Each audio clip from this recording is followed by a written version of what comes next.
Hello everybody. I would like to share with you some of my experiences as a singing teacher and a singer. I am Nitta Caruso. Yes, I am more than likely related to the great Caruso. It doesn't matter much. As a child I was always asked if I was related.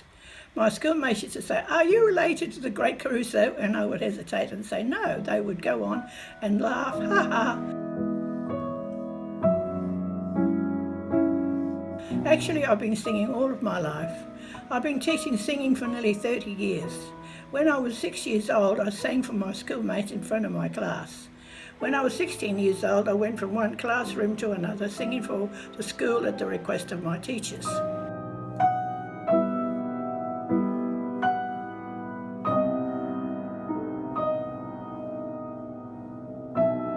Did you know that in the late 19th century it was discovered that the voice can actually sing all in one line from the bottom note to its highest note?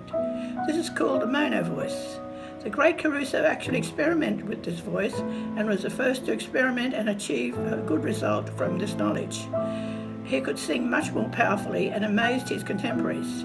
He became world famous and people thought he had a special throat. They performed an operation on him after he died and found he had the same throat as anybody else. He just knew how to use it in a different manner. I have actually written a book called The Singing Athlete. In this book I have outlined many of my experiences as a teacher. The human throat can sing 2 octaves, sometimes a little more and sometimes a little less. People who continually sing below or above their range or try to extend their range will get into trouble with their throat. Unless you sing within your range, the quality of the sound suffers, and if you push your throat too much, you could displace your larynx and even lose your speaking voice. This had actually happened to some of my pupils, and it took a lot of skill and patience to restore their voice.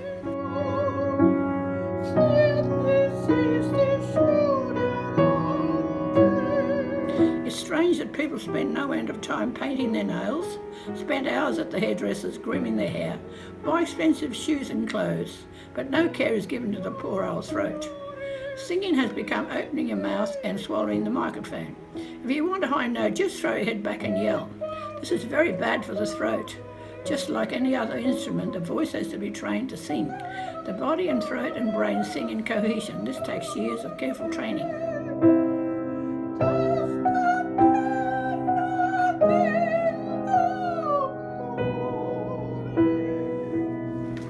Well, it actually took me 7 years to write this book.